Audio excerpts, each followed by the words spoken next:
Before I get started, though, it's important that I remind you that suicide is a very personal issue, and many of us perhaps are survivors who have lost a client or a friend or someone in our family to suicide. In fact, some people listening today may, in fact, be survivors of suicide attempts yourselves, and so it's important to take good care of yourself, pay attention to how you're feeling after this training, and do something nice for yourself if you need to. Also, I want to ask folks to make sure that you don't hold yourself responsible for anything that may have happened in the past that you weren't able to prevent. Since many of us have lost clients or students to suicide, before you had this knowledge, you couldn't use it. And so let's use this training and all of this new information to move forward and create a safer environment in our schools. And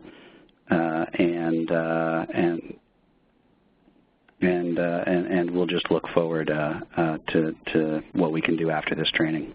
I'm just going to reply to Greg here for a second. Okay.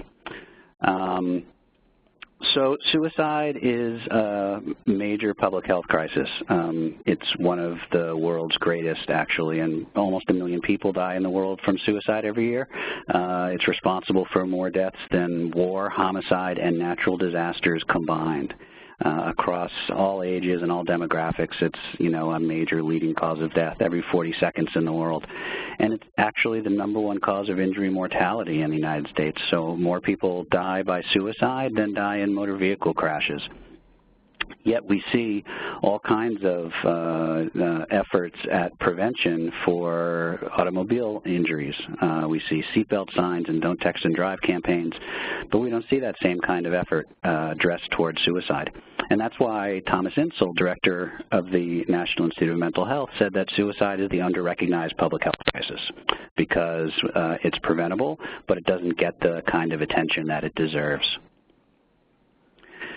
So in our country, this is looking at adult deaths by suicide from 2013, which is the most recent year we have all of this data from.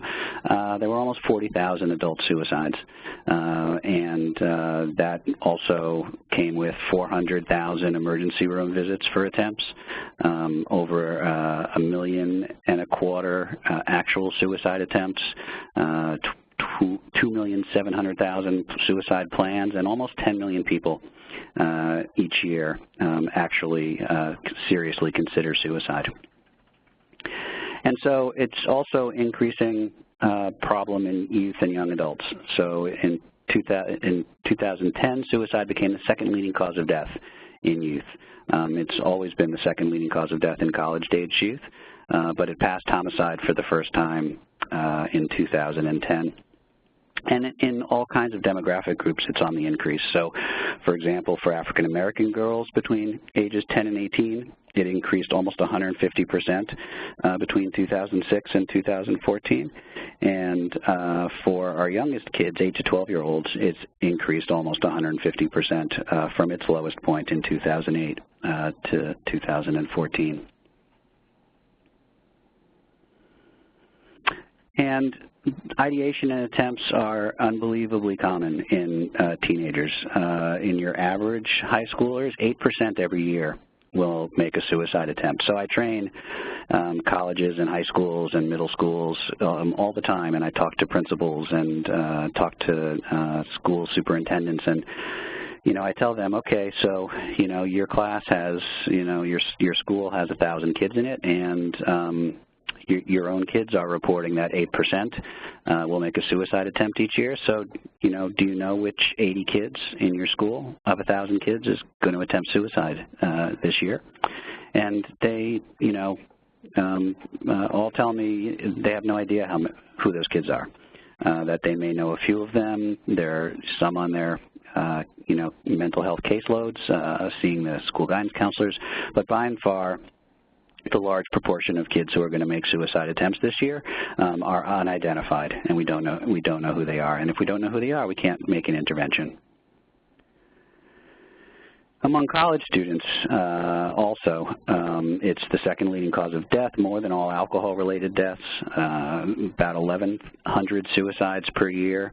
8 out of 10 of those suicides are male, and that's because young men and boys tend to choose a more lethal means when they make suicide attempts, like firearms or hanging, which are lethal the first time someone tries them, the majority of the time.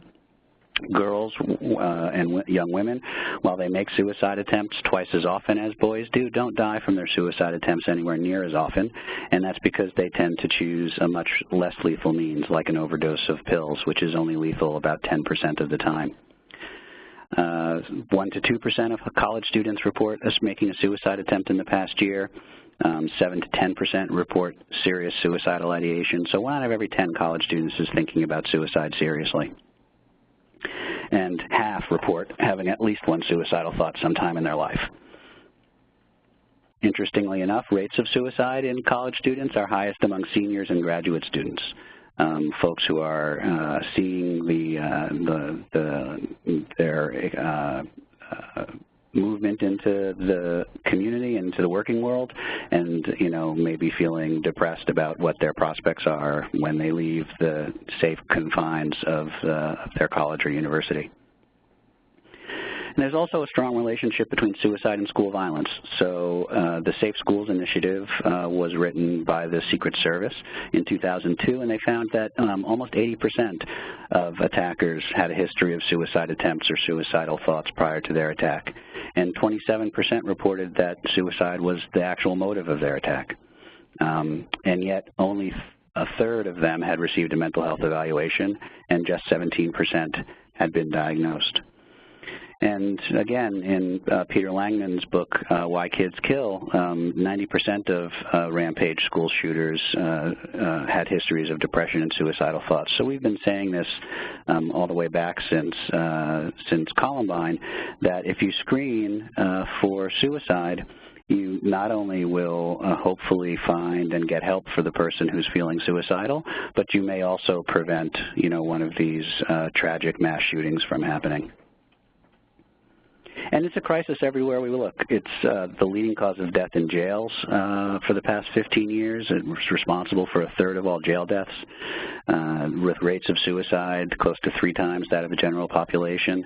Incarcerated youth, a third report making a suicide attempt.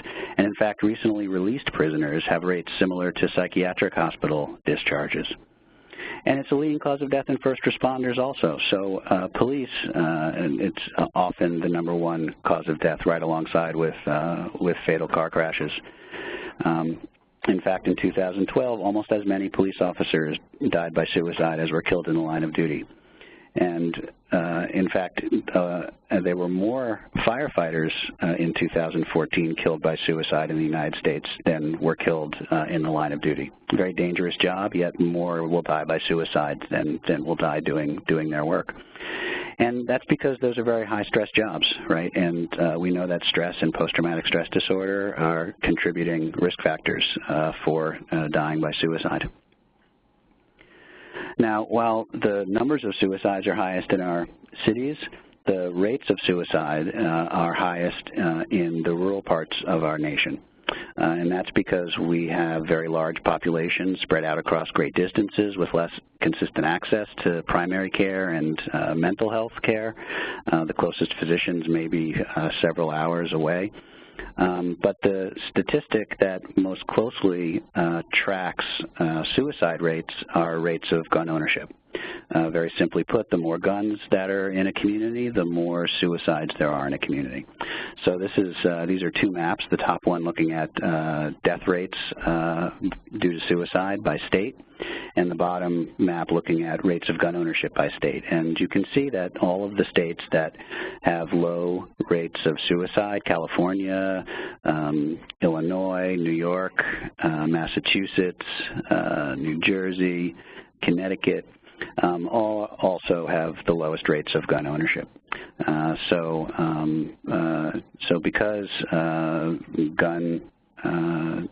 suicide attempts by gun are so lethal, 95% of the time, when there's easier access to guns, there's easier access to suicide.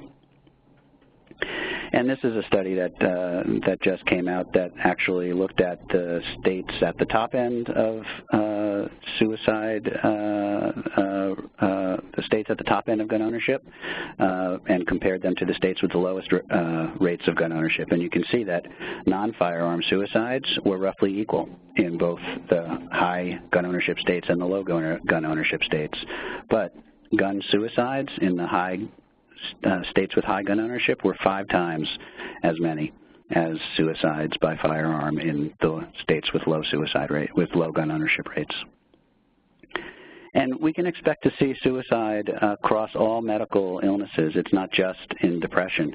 If you have, for example, cancer, one study looked at cancer patients and found that almost 18% had suicidal thoughts, independent of whether they had any kind of depression or not.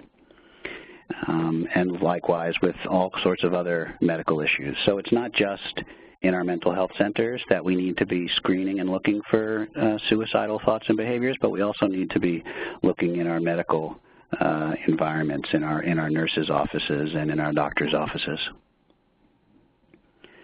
Now, we can't talk about suicide without talking about depression. Depression is on its way to becoming the most burdensome disease in the world by the year 2030, the WHO predicts.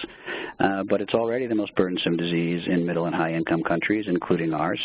It's actually the #1 cause of work-related absence in the U.S. and costs U.S. workplaces $23 billion in lost productivity just from days missed by people calling out sick for being depressed. That doesn't even take into consideration the low productivity that happens when people are depressed and actually coming into the office. Now, while we know 90% of folks who die by suicide have an untreated mental illness and 60% of that is depression, the undertreatment of mental illness in our country, among others, is pervasive. So 50 to 75% of those in need get no treatment or inadequate treatment. In children and teens, it's worse. 70% of children and teens with depression go untreated. And 8 out of 10 college students who die by suicide never received any consistent treatment prior to their death. So they're either dropping out of treatment or not being identified and not getting into treatment in the first place. So I want to review some myths and facts about suicide that often get in the way of us being able to do good prevention work. You probably are familiar with them and know that they're myths, but they bear repeating. The first, if someone is really suicidal, they're probably going to kill themselves at some point no matter what you do. You can't stop them. We know that this is false. Multiple studies have found that more than 90% of the most serious attempters don't go on to die by suicide. So even though a past suicide attempt is the #1 risk factor for dying by suicide sometime in your life, most people who make attempts won't die by suicide. And that's because there are roughly 25 attempts for every 1 death. So very many more people will make attempts than will actually die. And in fact, most people are suicidal for just a short period of time. It's one of those problems that waxes and wanes. And so helping someone through a suicidal crisis can actually be life-saving.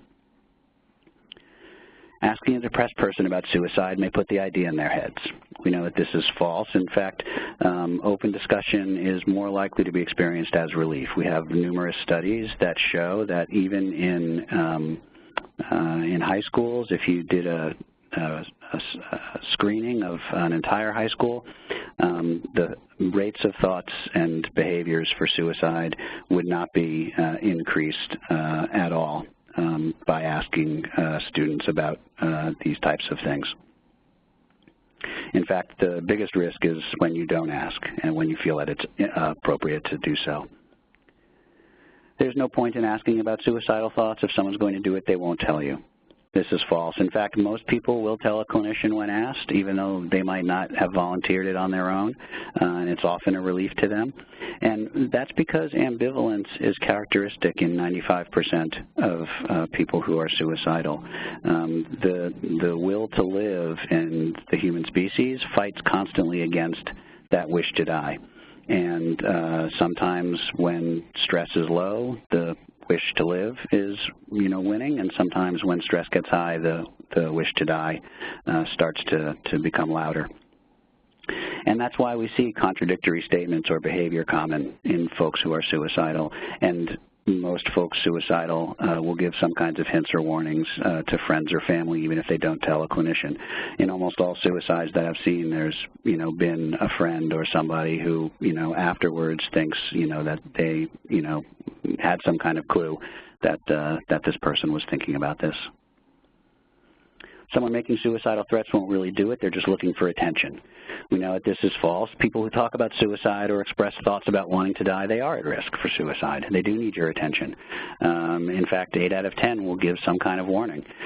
So even if it's somebody who, is what, I've heard called a frequent flyer, is saying it a lot or in your office a lot, when they say it, we need to react the same way that we do for anybody else saying something like this.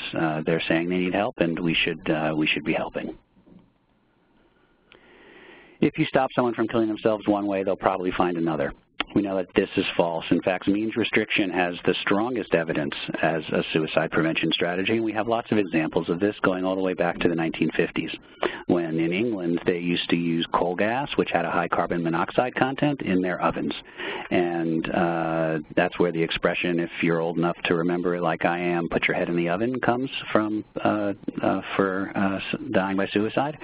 But what they did was in the late 50s, early 60s, they started cutting out that gas in their for their homes. And suicide rates by that method were cut by 1/3, with just a small increase in other methods. So people weren't looking for some other way to kill themselves once they couldn't do it the way they had planned. And then again in England in 1998, they had problems with overdoses on acetaminophen, and so they passed a law that they have to sell all of their Tylenol in blister packages, so you have to punch each pill out, and it takes a longer time to get a lethal dose into your hand. And when you put that extra amount of time, even just minutes, between someone having the means at their disposal to kill themselves, that will to live can intervene and can take over. And so what they saw in England was a 44% reduction in Tylenol overdose over the next decade. And in Israel, in the military, in 2006, they passed a rule where they don't let their military officers bring their guns home on the weekends. And when they did that, they cut their rates of suicide by 40% in the military, because when they were home on leave and they had their emotional ups and downs, they didn't have easy access to such a lethal means. And in our country, we're not doing as good a job at restricting access to lethal means. Over 50% of our suicides are by firearms. 10 children every week will kill themselves with a parent's gun. And so there are plenty of things that we need to do, take some direction from some of these other countries that have done a good job of trying to restrict means. And so this is what happened in Australia when they instituted a means restriction program. They started buying back guns in 1996. Because of their high rates of suicide and homicide, and what they saw was their suicide rates come down by 60% just by taking, I think, half of their guns out of their communities. So we know that suicide is preventable, but prevention efforts depend first and foremost upon accurate identification. If we don't know who to worry about, we can't offer them any kind of assistance. And so the problem for many, many years in medicine had been not having a common language for talking about things that were suicidal. So you would see the same exact behavior called 16 different things. It's a suicide threat, a suicide gesture, non-serious suicide, parasuicide, things that we didn't really have a good grasp of what they actually meant. And so when we weren't calling the same behaviors the same things, you couldn't compare one college to another or one hospital to another, one community to another. So it affected all of our epidemiological data, but it also affected our ability to treat. If we didn't know what these behaviors really were that people were engaged in, we couldn't offer them any kind of assistance. And so the Institute of Medicine said in 2002 just that the research on suicide is plagued by problems, including that the definitions for suicide lack uniformity and reporting is inaccurate. And so the C-SSRS has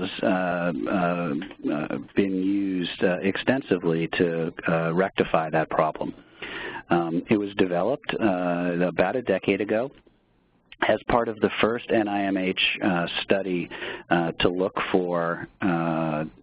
at what was helping adolescents who had made suicide attempts. And so the authors of that study, including folks from Aaron Beck's group at UPenn, brought together all of the instruments that they could find that they could use to measure depression, measure hopelessness, look at suicide, and they found that there was no measure that could do these three things. There was no measure that could look at the full range of ideation and behavior, sort of everything that people were engaged in.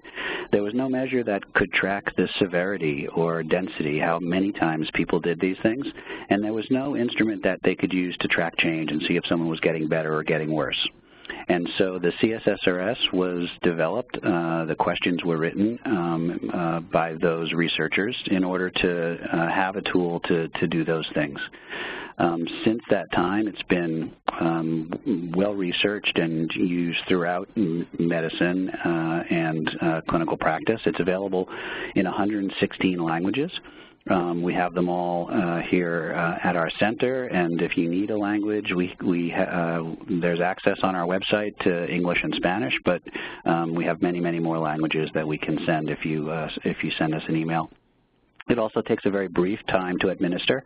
I'm going to teach you about two different versions of the scale. I'm going to teach you about the full version, which is just, I think, 10 to 26 questions, and assesses all of the items that you would need to assess for suicidality and for tracking your clients. But I'm also going to tell you about a shorter screener version, which is just 2 to 6 questions, and is used extensively by non-mental health providers to get a very quick read on whether somebody is in fact suicidal and help them to make decisions about next steps. It's got excellent acceptance in practice by patients and providers, good feasibility. You don't need to be a mental health professional to administer the C-SSRS, which is why it's so great in the hands of first responders and many other lay professionals. And it can be used across all ages. We have a pediatric version of the scale that you can access on our website, which is for very young kids under the age of 12, say. And the regular version is good for all adolescents and adults. And remember I said the definitions weren't uniform, and that was a problem. Well, the CDC came out with a surveillance recommendation document where they recommend to all researchers that they now use the C-SSRS definitions when they're doing research, and they link right to our website in their document. But what's also interesting from the CDC is that they have a list of the unacceptable terms, things we should stop saying. Things like suicide threat and suicide gesture that we still see people use, but also things like successful suicide and completed suicide, right? You're successful at your job and you complete a project, and those are good things, and we want to take that positive word like success and completion out of our language when we're talking about suicide. So the only appropriate terms we believe now are attempted suicide and died by suicide. So what we're going to talk about is how to figure out if somebody attempted suicide or they didn't. And that's what's really key.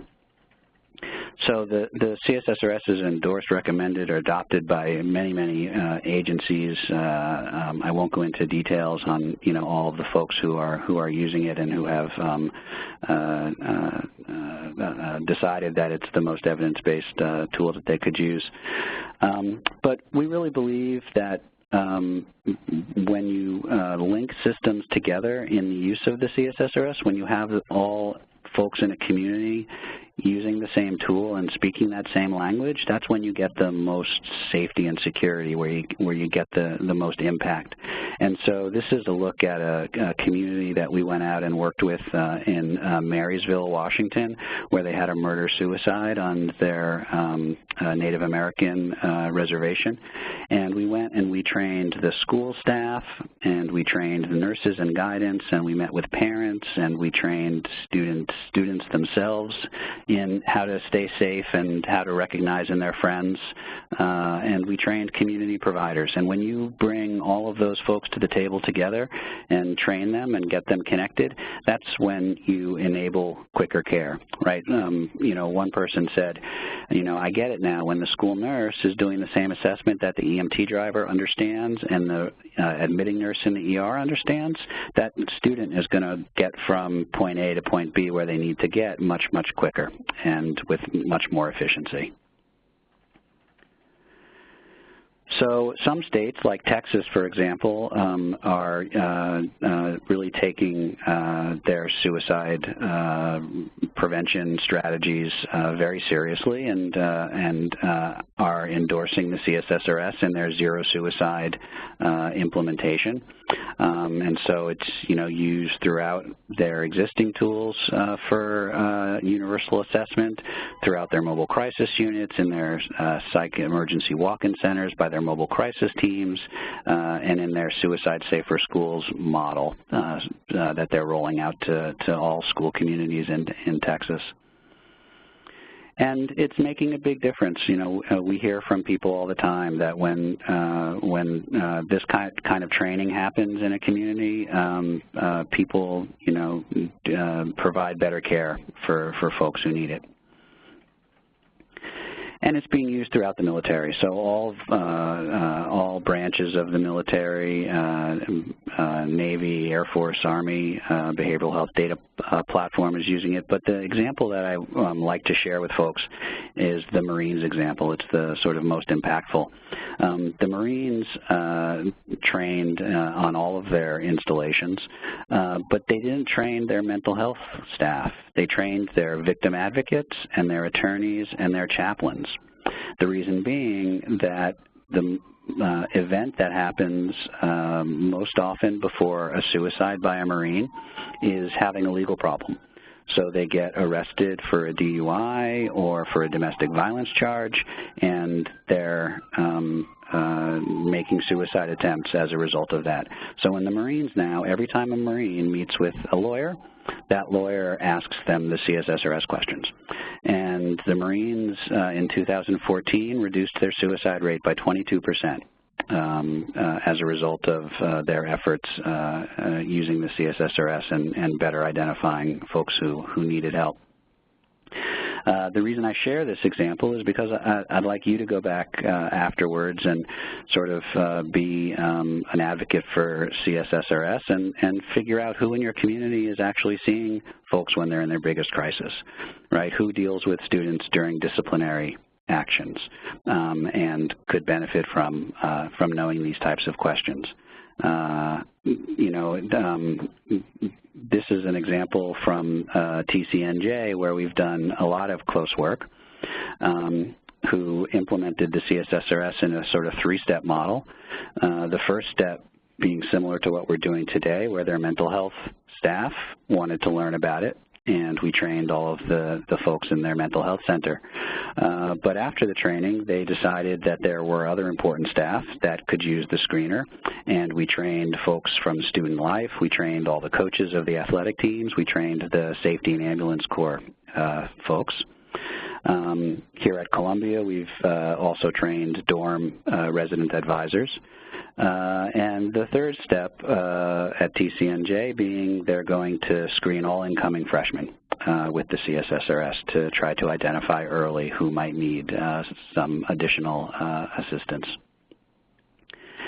And really, everyone everywhere can learn how to ask these questions. So we've trained nurses and non-clinicians in juvenile justice, and there are some papers showing that that those folks do just as good a job as us mental health folks. So in schools, we train teachers and safety officers and bus drivers and cafeteria workers. In hospitals, you know, we train paraprofessionals and peer counselors. But you know, one hospital told us this very interesting story about a man who had been in the hospital who had attempted suicide, and they told us that he never would talk to any of the counselors there. The only person he ever spoke to was the janitor who was cleaning his room at night. And so they train everyone, including their janitorial staff, in how to ask these questions, because, again, you never know who's going to be in that position where they're with somebody when they're, you know, beginning to worry about it, and can have the proper questions to know whether to take someone to the mental health service. So it's part of the Joint Commission Leading Practice Library now. The Joint Commission is getting ready to recommend it to all hospitals that are trying to meet their requirements for a suicide risk assessment. SAMHSA has endorsed it. And it's part of a two-step suicide prevention process that you're actually getting both steps today, the C-SSRS and the safety plan, because New York State took a look at their recent suicides a number of years back, and what they found was that all of the suicides had three things in common. They had no good risk assessment, they had no safety plan, and no warm handoff. So they were coming out of their hospitalization, and they were dying by suicide in the first couple weeks before they got to their outpatient providers. And so I'm going to tell you a little bit later on about how New York State is attempting to deal with that warm handoff issue, but they've implemented towards their vision of zero suicides both the C-SSRS and the safety planning that you're going to learn how to do today. And so the National Action Alliance, which is a public-private partnership for suicide prevention, also adopted both of those trainings. And you can go right to their website and click on a link and take a web-based training on either the C-SSRS or the safety plan. So you can send folks who weren't able to get trained today right online to do a web-based training. I will make sure you have access to all of these slides. You can either maybe download them from this webinar that's going on now somehow, or if not, I'll make sure that they're available to you. But Centerstone is one of the largest outpatient mental health providers in the nation, and they reported last June in U.S. News and World Report that with the C-SSRS as the hinge-pin to their suicide prevention efforts, they reduced suicide rates in their clinics by 64%. So we're seeing some really impressive reductions in suicide in some, you know, very, very high suicide rate areas. And so what Centerstone does is they developed this system where they screen everybody at all intake points with the C-SSRS, and if they screen highly, and we're going to talk about what worrisome answers look like. They get weekly appointments with means restriction counseling. If they don't show for an appointment, within 2 hours they get a phone call. And if they're unable to contact them, then they have a call center that reaches out to them constantly for 3 days to try to assess them by telephone and encourage them to re-engage. And so, you know, this is the method that they've used to make such an impressive reduction in suicides in their outpatient programs. Okay, so on to looking at the C-SSRS, what exactly it is and what the questions are and how you ask them. So simply, the C-SSRS is an assessment of suicidal ideation and behavior. There are 2 sections of suicidal ideation in the full version and 2 sections on suicidal behavior. The first being looking at the severity of ideation, which is a 1 to 5 rating of increasing severity from a wish to die to an active thought of killing oneself with plan and intent. And the second section on ideation looks at the intensity of the ideation, and we're going to go into each of these in detail in a minute, which assesses 5 intensity items. And then behaviors. For the behavior section, all relevant behaviors are assessed, and all items include definitions for each term and standardized questions for each category that can guide you in improving your identification. And then finally, if there are any suicide attempts, there's a final section on what the lethality of those attempts might have been. So this graph points out 2 important things. This is a look at 30,000 administrations of the C-SSRS. Using a phone-based system that I'm going to tell you about. But what's really interesting about this study is that of these 30,000 administrations to depressed subjects, less than 2% had worrisome answers where they needed, more acute levels of care. So, what this tells us is that if you, were to screen in your entire campus, you wouldn't be overwhelmed with the amount of students that you needed to follow up with, because what we see consistently is that, it's less than 2% of folks will have worrisome answers. When we ran it again with 50,000 screenings, we found less than 1%, just 0.9% had worrisome answers. But what is interesting, too, is the fact that of those worrisome answers, only 13% of them were actual suicide attempts, and 87% of them were these other 3 behaviors that we used to not ask about that I'm going to explain to you.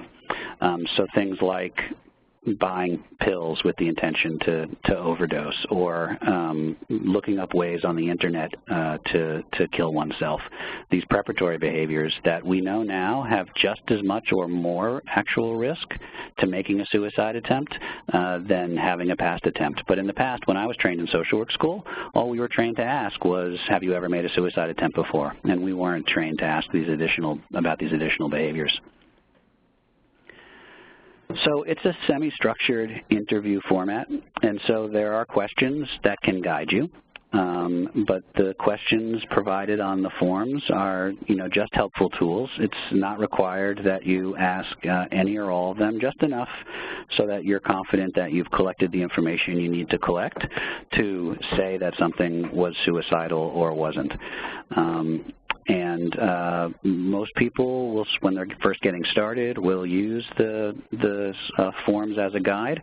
But once they become comfortable with what they're trying to elicit from their clients, they'll, use it in sort of more conversational, more of a conversational way. And we know that the C-SSRS leads to better detection than other methods, just relying on folks to spontaneously report these types of behaviors or compared to normal standard operating procedure. The C-SSRS and having a method like this that reminds you what to ask is much better at picking up people who need help. And we know that there is some measure of liability protection when you use a system like this. So Cranes Magazine did an article on the C-SSRS, and they interviewed some medical malpractice attorneys.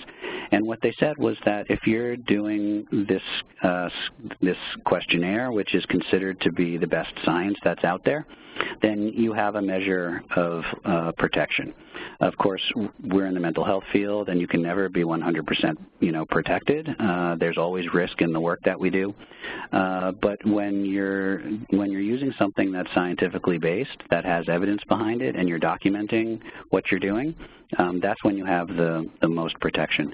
In fact, in all of the successful lawsuits against schools that I've seen, the lawsuits that are successful are when somebody knew something, but they didn't do anything about it, or they didn't write it down, or they didn't ask anything. And so, asking and documenting does not increase your risk. It actually reduces it. So the ideation section, it's the front page of the two-page C-SSRS, and it looks like this. The top part being the severity of ideation, which is, like I said, just 5 questions. And it starts with, have you wished you were dead or wished you could go to sleep and not wake up? And have you actually had any thoughts of killing yourself? If that second question is no, that they've not actually had any thoughts of killing themselves, then you skip questions 3, 4, and 5. Questions 3, 4, and 5 are subcategories of having suicidal thoughts. And they are, question 3, have you been thinking about how you might kill yourself? Question 4, have you had these thoughts and had some intention of acting on them? And question 5, have you started to work out or worked out the details of how to kill yourself, and do you intend to carry out this plan? So you can't have a method in mind or intent to act or intent and a plan if you've never had a thought, which is why you can skip 3, 4, and 5 for speed if question 2 is no. So I'm going to show a quick demonstration video of somebody asking these questions. It will play through your computer speakers, so you may need to turn those up if you have them down. I apologize if you don't have speakers on your computer and can't hear these, but you can watch them at a later time on our YouTube channel, or you can access them by going to our website. But I'm going to play them. They just take a minute or two. So tell me, what brings you to see me today?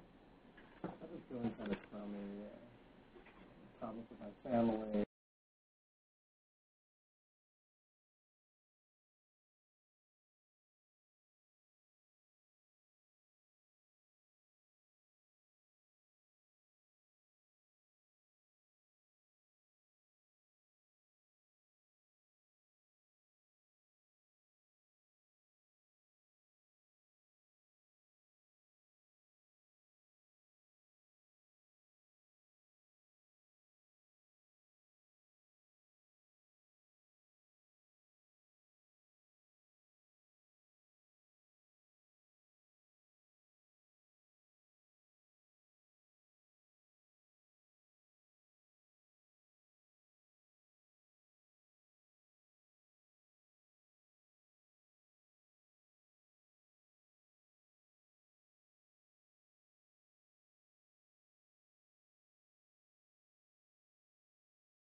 Okay, so I hope you were able to hear that all. So I want to clear up and see, look at the difference between a 3 and a 5, having a method or having a plan. So the patient reported he first started thinking about killing himself when he was 12. He thought about how easy it would be to jump in front of a bus before it was able to stop, so it would look like an accident. Although he thought about it often, he said he didn't have the courage to do it. Is this ideation with a plan, item 5, or is this ideation with a method, item 3? You don't have to answer. I'll just tell you that this is ideation with a method, item 3. If this were a plan, it would have to have more detail. It would be something like, next Wednesday when my mom works the late shift, I'm going to come home after school when she won't be there to stop me, and I'm going to take all of the pills that we keep upstairs in the medicine cabinet. So it would be more of the who, what, and where, when of a suicide plan. So after you've assessed the highest level that they say yes to in that 1 through 5 severity, then you're going to ask, if you're doing the full version, 5 follow-up questions about that highest level, that time they achieved the highest level. And you're going to ask questions that have to do with the frequency of the thoughts, how often they happen, the duration when they have them, how long do they last, the controllability of their thoughts, can they stop themselves, deterrence to acting on the thoughts, and what are the reasons for the thoughts? Was it to stop or end their pain, or was it to make something else happen? So the frequency question, how many times have you had these thoughts? And there are 5 multiple choice questions, answers that you can choose from. You know, pick one that, you know, most closely fits with what the client tells you. Then duration, when you have the thoughts, how long do they last? For controllability, can you stop thinking about killing yourself or wanting to die if you want to? For deterrence, are there things, anyone or anything, family, religion, pain of death that stopped you from wanting to die or for acting on your thoughts? And what sort of reasons did you have for thinking about this? Was it to end the pain or stop the way you're feeling, or was it to get attention or revenge or a reaction from others or some other thing? And so you can add up the multiple choice answers on this, and you get a score of somewhere between 2 and 25. While we have no cutoffs for this section for determining next steps, it is a very helpful section if you're doing ongoing work with someone to see if they're getting better or worse, because, you know, it's logical that if the thoughts happen more frequently, if they last longer, if they're harder to control, if they have fewer deterrents, and if it's to stop pain, then it's much more worse. So a higher score, you know, would indicate, you know, something to help your clinical judgment.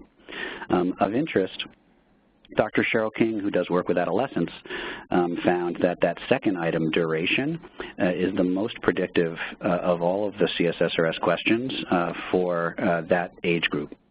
So if adolescents are having suicidal thoughts, if they're perseverating on them all day long, they can't get it out of their head, that's when the worry should be the greatest for teens. And so that's just something that you can keep in mind as you're working with your clients.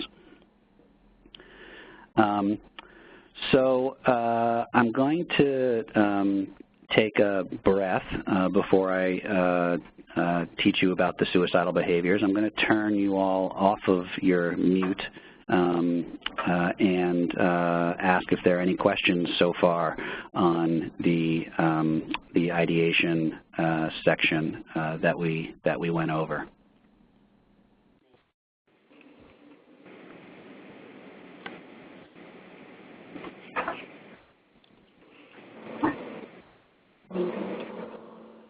How many schools? Is there other schools listening in? Really?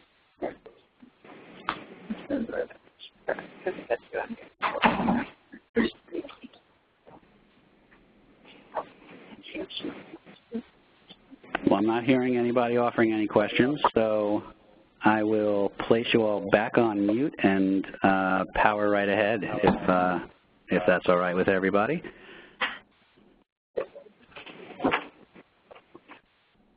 And we'll go on to talking about behaviors. So this is what the 4 behaviors look like on the back of the back front full C-SSRS. The first behavior and sort of the most challenging being having made a suicide attempt. And the definition that we use for a suicide attempt is a self-injurious act undertaken with at least some intent to die as a result of the act. And there are 3 important components to that.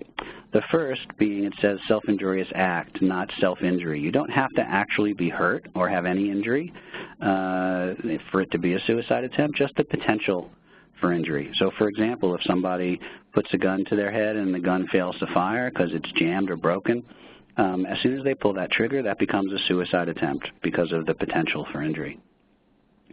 The second part being with at least some intent to die, some being the important word there. Any non-zero intent to die would count.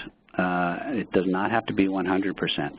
So sometimes if you ask somebody, did they want to kill themselves when they did whatever it was they did, they might say no. But if you follow that up with, but did any part of you want to die just a little bit when you did that, you get a different answer. And even if 98% of them cut themselves because they wanted to make their mother angry, but 2% of them wanted to die when they did it, it becomes a suicide attempt as soon as a little bit of them wanted to die. Then finally, as a result of the act, meaning that the intent to die and that behavior must be linked. They must be doing that behavior in order to bring about their death. So people ask me all the time, what about, people who are doing very risky things like, overdosing or, substance abusing and driving really fast and recklessly, and they have a quote-unquote death wish. Is that are those suicide attempts? And the answer is, if you're really, trying to nail down whether somebody is making a suicide attempt or not, those are not suicide attempts. Those are risky behaviors that can result in non-suicidal self-injury. But unless they're doing what they're doing because they want to die from it, then it's not a suicide attempt. Now, one of the nice aspects of the C-SSRS is that you can infer intent in 2 different circumstances. The first being if somebody denies they had any intent to die, but that they know that what they did could kill them, then you can infer that it was a suicide attempt. And then if there are clinically impressive circumstances, meaning that the thing that they did was, so highly lethal where you couldn't mistake it for being anything else. So things like a gunshot to the head or, jumping from a high-story window or setting oneself on fire, taking 200 pills. These are things that, that we sort of know logically, had to have been suicide attempts. And even if a patient denies it, you can call that a suicide attempt. Now, a suicide attempt begins with the first pill swallowed or the first scratch with a knife as soon as the potential for injury has begun. And so the first few questions that help you get at whether something was suicidal is, have you made a suicide attempt? Have you done anything to harm yourself, or have you done anything dangerous where you could have died? And those few questions will sort of start the conversation going. Now, the reason this section has multiple questions and is difficult to assess is because we really want to figure out if something is suicidal as opposed to being non-suicidal self-injurious behavior. Now, non-suicidal self-injurious behavior is when somebody engages in self-harm and it's purely 100% for reasons other than to end their life. It's usually either to affect their internal state, so they're feeling numbness inside and it gives them a feeling they're looking for, or they're feeling pain inside and it relieves that pain, or to affect something externally, so to get sympathy or attention or to make somebody angry or jealous. That's the man who pretends he's suicidal so that he can get into the hospital where he gets, a warm bed and 3 meals.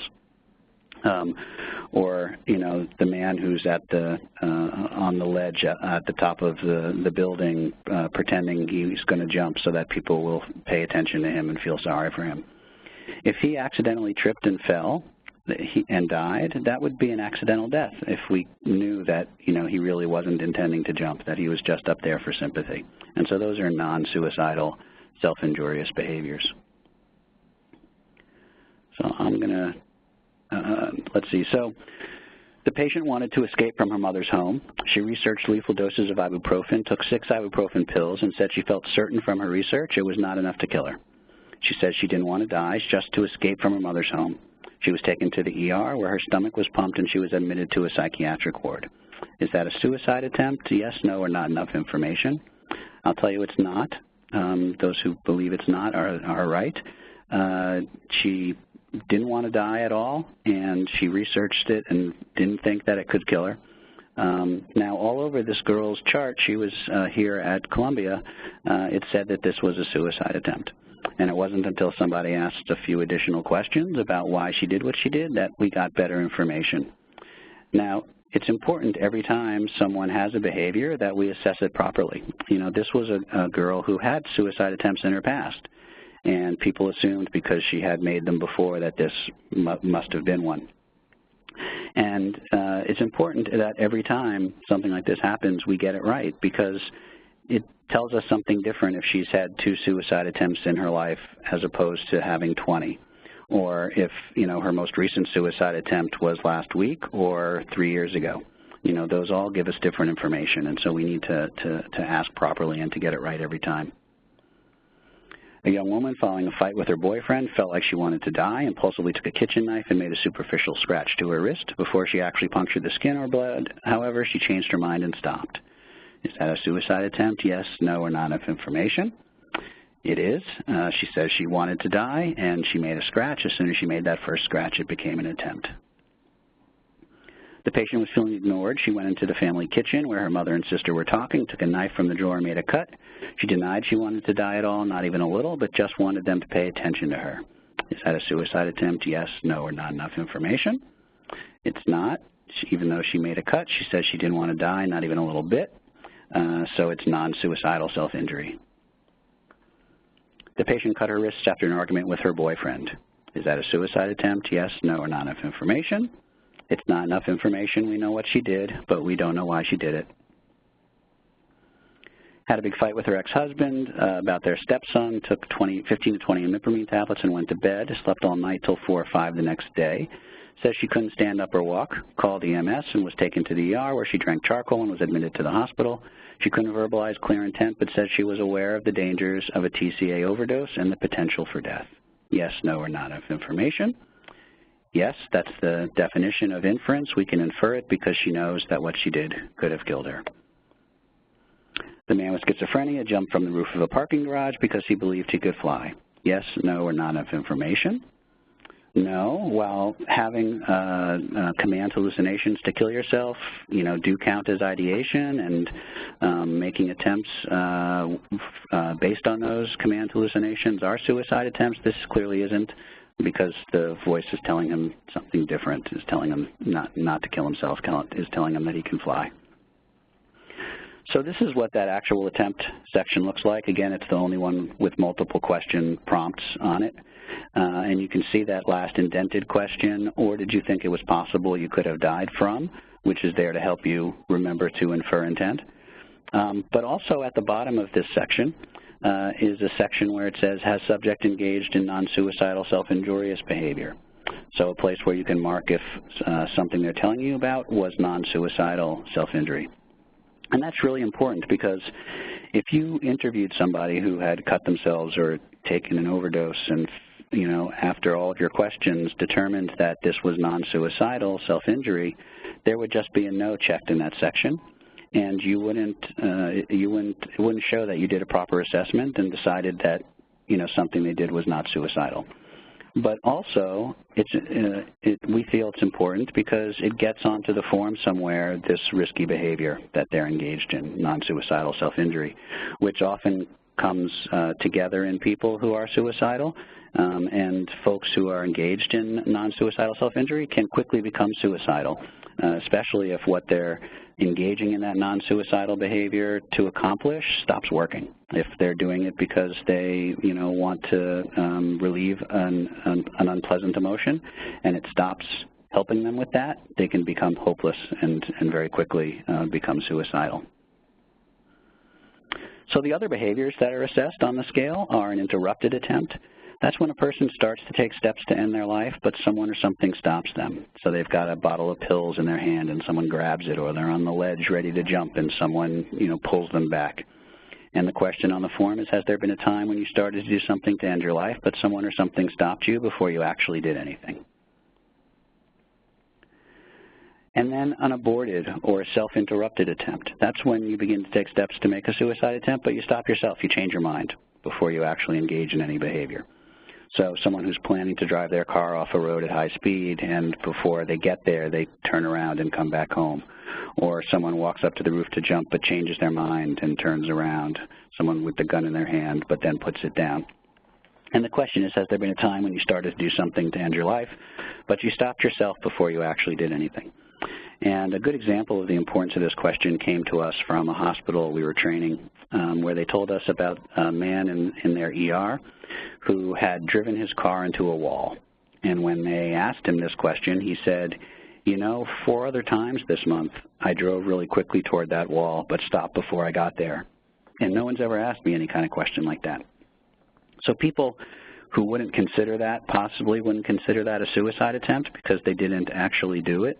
When you ask this additional question about self-interrupted or aborted attempts, you get more important information from them.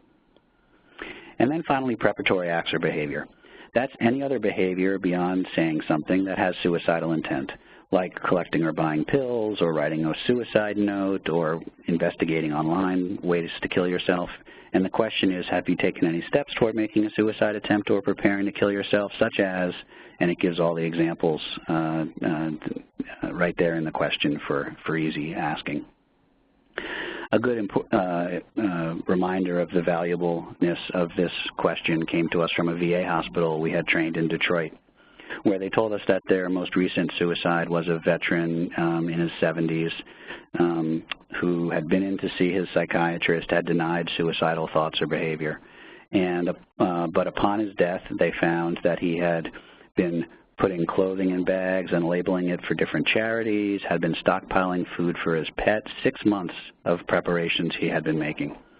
And they didn't ask him this question because they hadn't had this training. And would they have been able to save him if they had been asking it?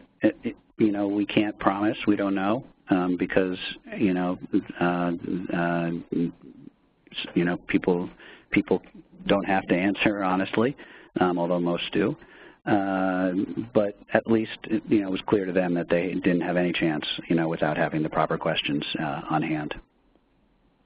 Now, anytime you have a classification system like this where you're really trying to narrow down what something is, it can feel like you're splitting hairs, and we love to get these examples from people who send them to us. This is one that came to us, an adolescent who had tied a noose and put it over his head loosely. Just then the phone rang, and it was his friend, and after talking to his friend, he felt better, and so he changed his mind and stopped. So is this an interrupted attempt because the friend called? Is it an aborted attempt because he changed his mind? It's hard to say, and I think, whichever you chose to call it, you'd probably be right. I think it's probably an aborted attempt that he changed his mind. But in either case, what's important is that you'll have a worrisome behavior that you've been able to note, and that's, clearly the most important aspect. Okay, so after you've assessed the 4 behaviors, if you're doing the full version, there's one final question on lethality, and that's if there were any actual suicide attempts, what actually happened in terms of medical damage. So, for example, if it was a cut, did it require a Band-Aid or a bandage or stitches? Did it bleed a little or a lot? And so you're ranking that anything from 0 being very minor physical damage or no damage on up to 5 resulting in death. And you're looking at the medical consequences of this suicide attempt. And then finally, potential lethality. If there are cases where there was 0 lethality after an attempt, then you would use this section to mark how likely would it be if they did this again for them to have injury. And this is really important in the cases of like putting a gun to one's head and pulling the trigger, but the gun is broken.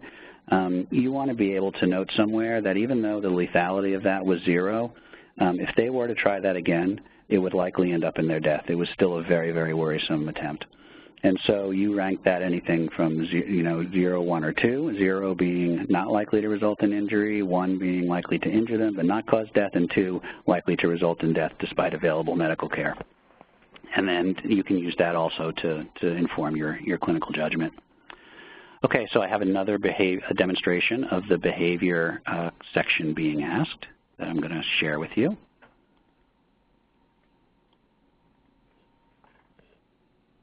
Have you made a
Okay, so you get a little bit of a flavor of what it's like to hear the questions asked from them. Clearly, she's got some worrisome behaviors, right? She made an attempt. She had an interrupted attempt where her friend took pills from her, and she had some preparatory behaviors, right? Keeping pills under her pillowcase and writing a note. So, you know, somebody that you're going to be worried about.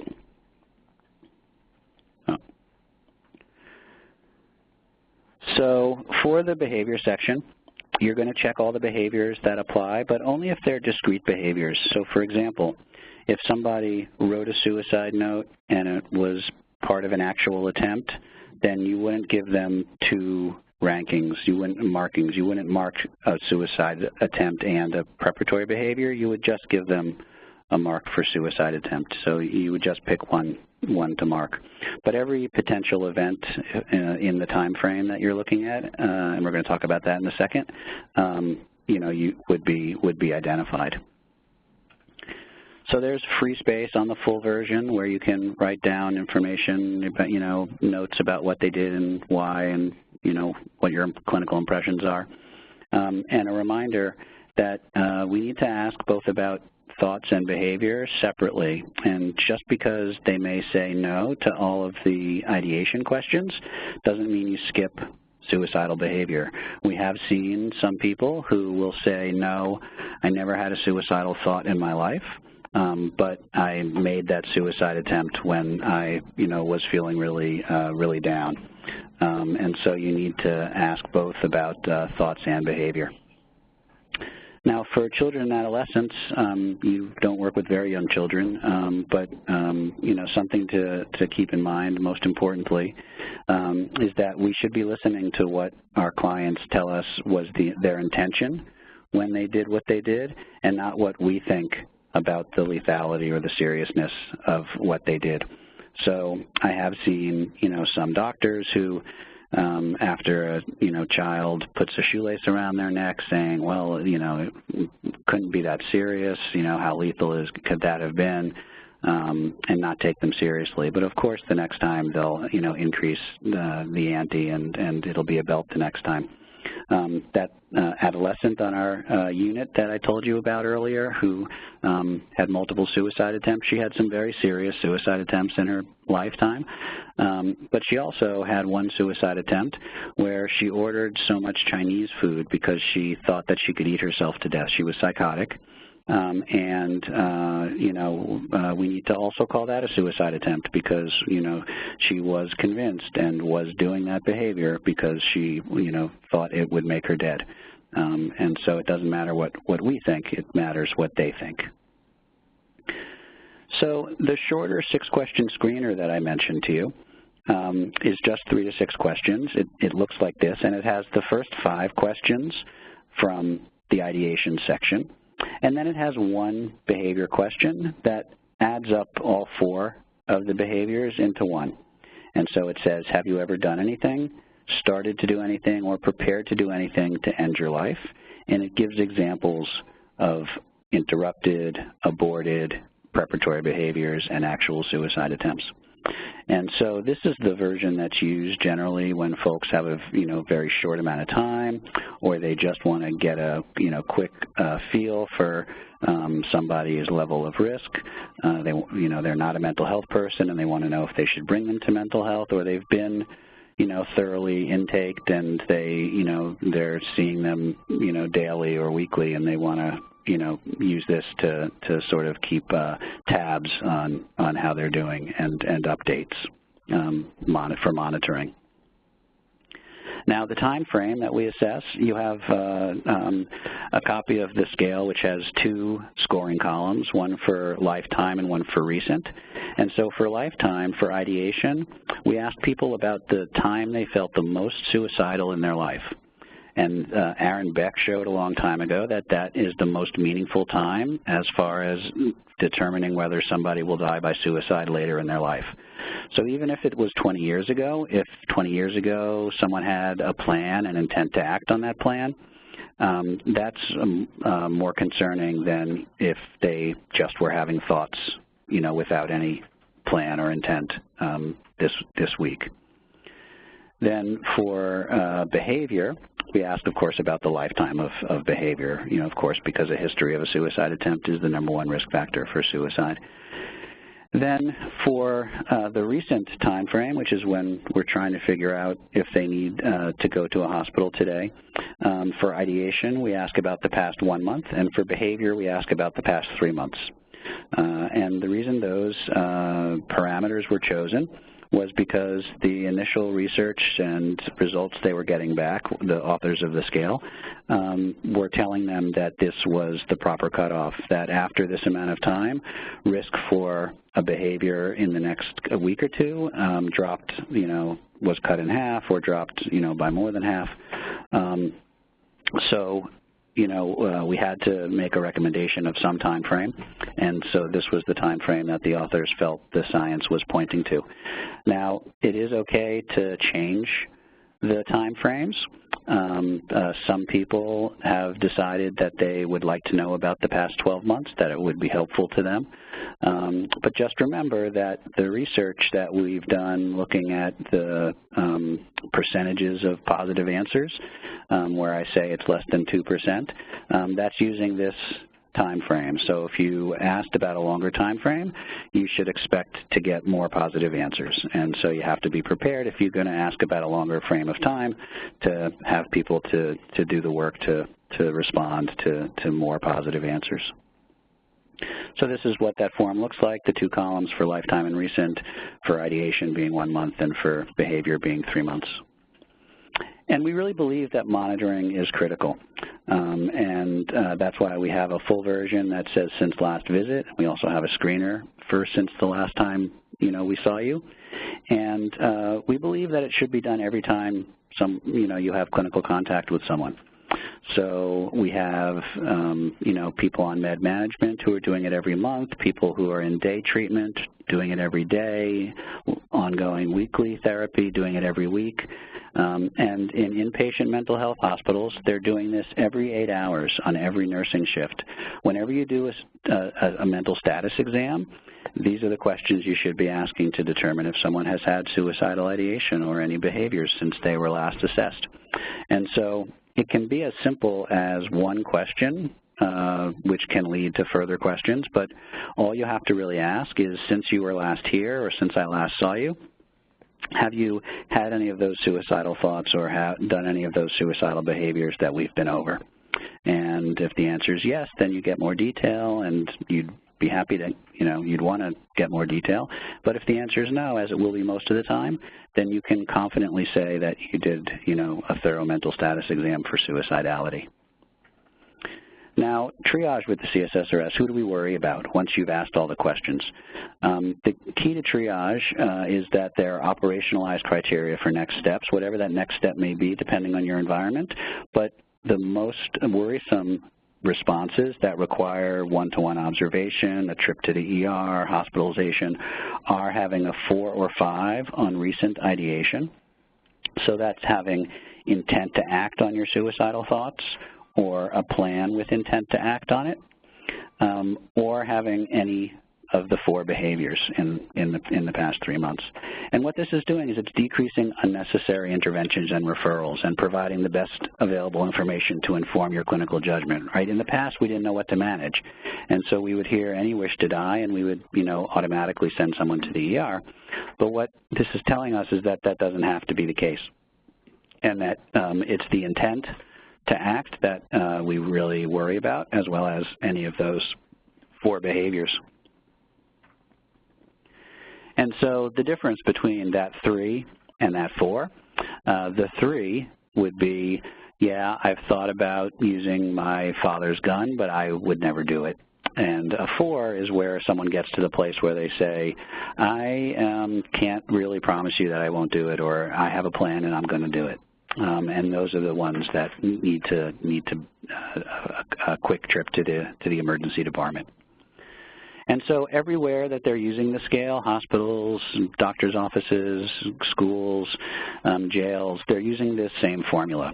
And so this is Reading Hospital's policy. Again, if there's a yes to a 4 or a 5, then they get one-to-one observation, a complete assessment, the psychiatrist comes and does an eval.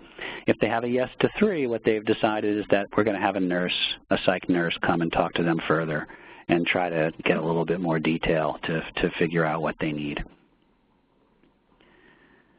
And this is the screener with the triage points right on it from an inpatient medical surgical unit at the Reading Hospital.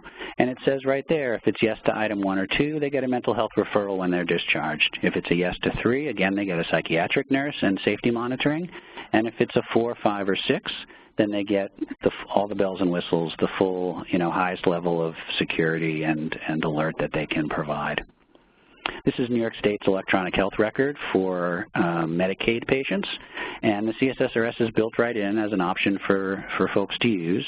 But if they have a worrisome answer, a 4 or 5 in the past month, or a behavior in the past 3 months, they get the highest level of suicide warning flashing on the screen. And if they've had a 4 or 5 or a behavior ever in their lifetime, they get a little orange suicide history that shows up. And that's great because if they stop coming in, they become homeless, and then 4 years later they show up again at the doctor's office, the new doctor can know immediately that this is somebody who had a worrisome behavior at some point in their life and someone that they should follow up with and be concerned about. And this is the screener for medical command in the 3 branches of our U.S. Armed Forces. Again, the same formula. A behavioral health referral at discharge if it's yes to 1 or 2, and psychiatric nurse care team consult and patient safety if it's yes to 3, and if it's yes to 4, 5, or 6, a recent 6, then they get all of the bells and whistles, one-to-one observation, and a behavioral health consultation. And this is one that was prepared by Harvard Partners Hospitals. It's their safety assessment. The C-SSRS questions are right here on the right, and it tells them, depending on when the time frame is, what their next steps should be and where they should send them. And so you can create your own. We help people write those kinds of things. And this is one that New York Office of Mental Health came up with, where they've created a little checklist, and if they've got yes in certain time frames, they get high risk, moderate risk, and low risk. And all of these are on our website that you can take a look at to help you to write your policies. And it's having a strong impact on care delivery and service utilization. So Cleveland Clinic took a look at their 523 encounters using screening with both the PHQ-9, which you may be familiar with, which is a great depression screening. But the 9th question on the PHQ-9 is thoughts that you would be better off dead or of hurting yourself in some way. Now, better off dead is not something we consider suicidal at all. And hurting yourself in some way can be non-suicidal self-injury.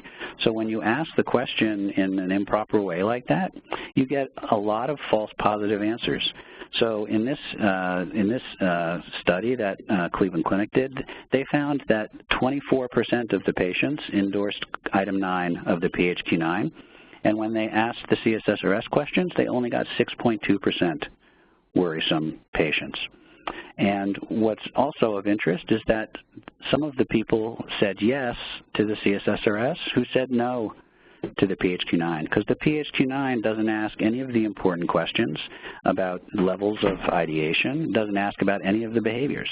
And so if you're not using a tool like the C-SSRS, you're not doing an accurate assessment of suicide risk. And so what did Reading Hospital see when they started using the C-SSRS? They saw their one-to-ones in their emergency room drop, always below the level it was before they started using it. So the red line here is the level of one-to-ones they had before implementation, and the blue line are the levels of one-to-one after. And they had some spikes in identification, and those happened, they told us, when they were having some crises in their community. So we think that the C-SSRS did what it's supposed to do, which is it found people who were at risk at the times when they were most at risk. In New York City, 4 of our hospitals took a look at the referrals that came from schools and found that 60 to 97% of the kids sent by the New York City public schools didn't have to be there. Didn't require hospitalization, didn't require the containment, cost, and care in an ER evaluation. And ER evaluations can be traumatic to kids and families, right? One kid sat for 9 hours waiting for an EMT to come to evaluate him. And so if the first time a student says to us, I wish I was dead, we automatically rush them off to the ER, where they get sent back home and sent back to school the next day. How likely is it that that child will come and tell you the next time that they're feeling that way? Probably they won't. And so what we're encouraging people to do is to really save that trip to the ER for when they know that it's absolutely necessary. And so the C-SSRS is now in all 640 middle schools in New York City and working on the high schools this year. And what the middle school nurses who were using it found was that, it's helping them to cut back on the noise, the referrals that were inappropriate, and it's helping them find kids that they wouldn't have thought to send to the ER in the past. And we know that, 25% of teachers get approached by children who are at risk and should have these types of questions to help them determine what kind of care they need. So this is my last demonstration video, a short demonstration video of the questions being asked by a police officer, an actor pretending to be a police officer. So you can see what using the screener might look like. We received a 911.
Nothing.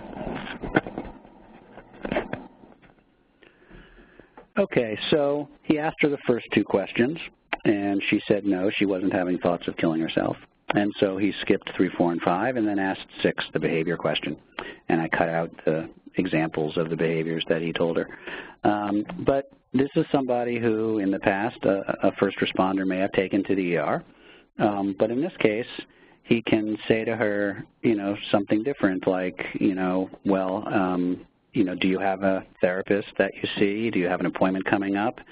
If you don't, we're standing right in front of Columbia Psychiatry, and we can walk over there, and I can introduce you to some folks, and we can get you hooked up with services. Here's a crisis hotline number, and here's, our direct number. I want you to call again if you're starting to have any of those thoughts, or if you start to feel worse.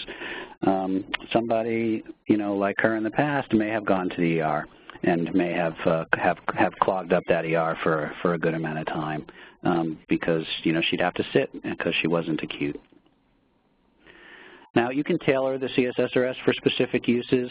Like I said, we have a pediatric version for very young kids, which assesses the same items, but has additional ways of asking the questions that are tailored for a younger way of understanding. Also, if you have, adolescents, young adults who are cognitively impaired, you might find this version to be helpful for them as well. This is a screener that was developed for a prison in California. They have the C-SSRS questions and dropped them right into their standard depression screener that their nurses are using, for all of their inmates. And so that they just added the C-SSRS to their current corrections tool. And this is a military cover page that was developed where they ask specific questions for military families that are important risk factors like marital relationship stress or drug or alcohol use or any financial or legal troubles. And in Tennessee chose for their crisis assessment tool to use the short screener version, 6 questions, and a risk and protective factor cover page. That we have available also on our website, which has all of the risk and protective factors that the authors felt were warranted by evidence, and you're welcome to download that and use that if you like to. The toolbox is very flexible.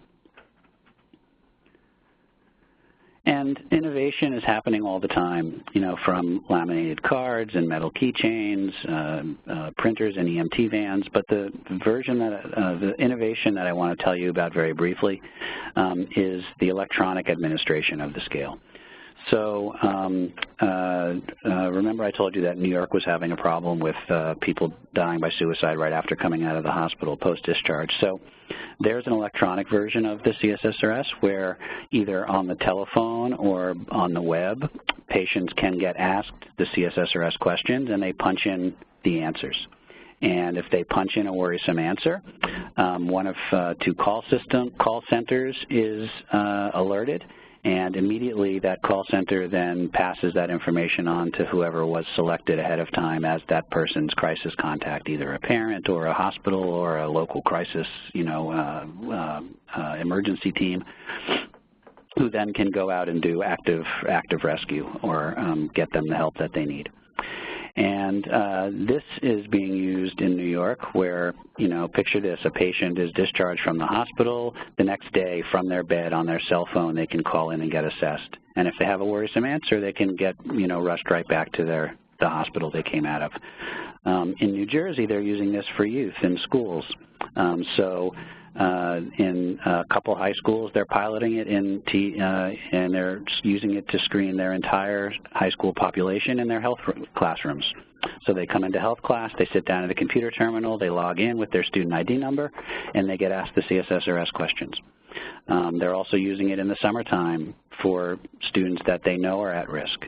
In the summertime, they have more free time on their hands, they're drinking and drugging more, they don't have eyes on them, and so in the summertime they can call in at designated intervals and get asked the questions.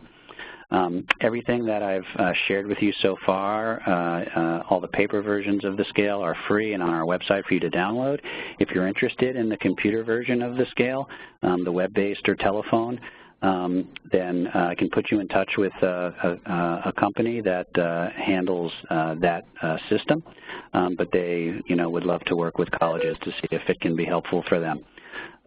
They're called ERT, and everything we offer to you and training and scales is all free, but because of the infrastructure of having a call center and setting up each individual student, there's a fee for using the electronic versions of the scale. But it doesn't have to be high-tech. This is a poster that was made by a military base, a National Guard base, where it has the C-SSRS questions right on it, and it says, if it's yes to any of these questions, we want you to call your suicide intervention officer or your chaplain. And so school guidance counselors put these in their office with their own names and numbers on them. High school kids make them and hang them in the cafeteria. And, we believe that we need to monitor for suicide the same way we assess someone's blood pressure. Because nearly 50% of people who die by suicide saw their primary care doctor in the month before they died. For adolescents, 9 out of 10 adolescents have a wellness check by their pediatrician. And many adolescents who have attempted suicide come into the ER for non-psychiatric reasons. So we know that these are opportunities that are missed for really being able to screen and identify these folks. And screening programs are successful. College screening projects like the AFSP College Screen have suggested that high-risk students end up in treatment after screening programs. High school screening programs have a twofold increase in detection of high-risk individuals, so we know that screening works. Here at the center, we help and work with anybody using the scale to put it in their electronic health records, to modify it for whatever needs they might have. We're always available to assist. If you want to send us email, you can send it at posnerk@nyspi.columbia.edu. Or you can just go to our website, which is simply cssrs.columbia.edu, and that's where you can download all kinds of resources and stay updated on what we're doing.